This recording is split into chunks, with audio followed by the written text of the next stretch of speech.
It is another of President Trump's dubious achievements to turn the ultimate constitutional check on presidential abuses of power into an utter farce.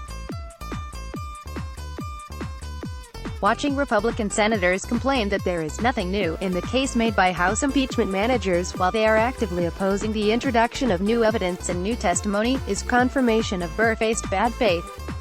In this matter, elected Republicans are mainly serving, not the president, and certainly not the Republic, but themselves. Having decided that no amount of evidence would be sufficient for conviction, they realized that the presentation of a full and compelling case would convict them of servility and institutional surrender. So a quick and dirty Senate trial is the best way to limit the exposure of their malpractice. This crime against democracy is compounded by the eagerness of Republicans to use impeachment as a fundraising opportunity and method to energize base voters.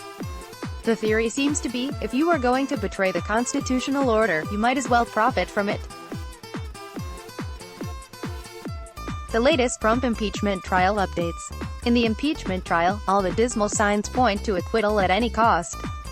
And it is not the first time the president has skidded. Despite compelling evidence of wrongdoing and obstruction of justice in the Mueller report, Trump largely escaped accountability, even as many of his smarmy advisors did not escape jail.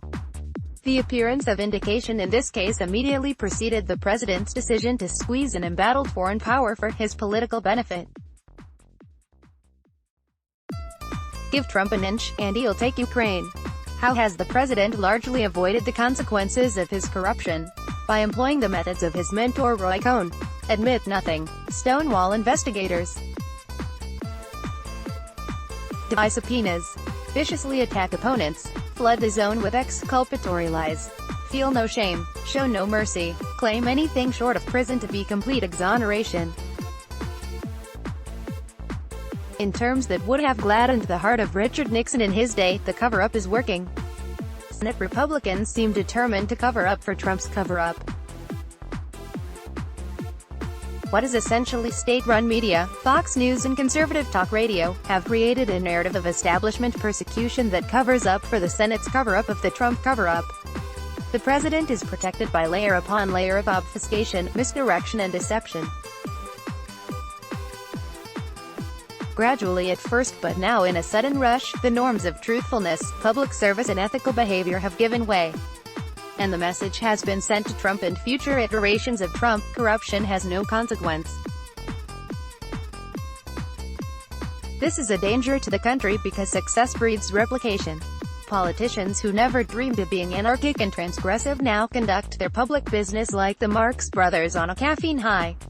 Consider Sen. Martha McSally, REs, responding to a perfectly appropriate question by CNN's Manu Raju by saying, "You're a liberal hack." It is nothing new for a senator to show his or her temper. But McSally then posted her petulance on Twitter and began raising money on the basis of it. It is human to lose your cool, taking pride in it is to lose one's marbles. But this is normal political behavior in the age of Trump. There is further danger in the immediate aftermath of Trump's likely acquittal by the Senate. The president never views a near miss as an opportunity for reflection and reformation.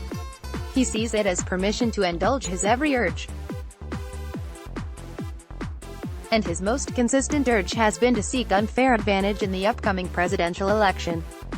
The months between Senate acquittal and the November vote will be fertile ground for further cheating. And the election itself presents the greatest danger. Trump avoided accountability after the Mueller probe. He is likely to avoid accountability for the Ukraine squeeze. That leaves one last source of accountability: the election in November.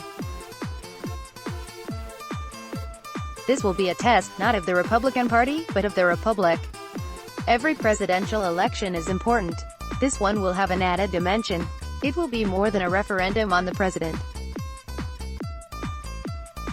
It will be a referendum on the moral and ethical standards we apply to our political life. Will corruption, cruelty and cover-ups be excused and encouraged?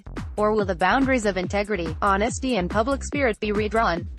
Congress, with the large exception of the House majority, has largely failed to defend the democratic virtues essential to self-government. American voters had better do better. Read more from Michael Gerson's archive, follow him on Twitter or subscribe to his updates on Facebook. Read more, Jennifer Rubin, that is what blind loyalty to a cult-like leader looks like. Dana Milbank, SOS, please help me, the world's greatest deliberative body falls to pedophagy. Joe Scarborough, Mitch McConnell has failed the Republican Party. Eric Wemple, Martha McSally insults reporters' integrity, reaps windfall. The Post's view, Trump's impeachment defense is designed to destroy guardrails on presidential power. Let's block ads. Why?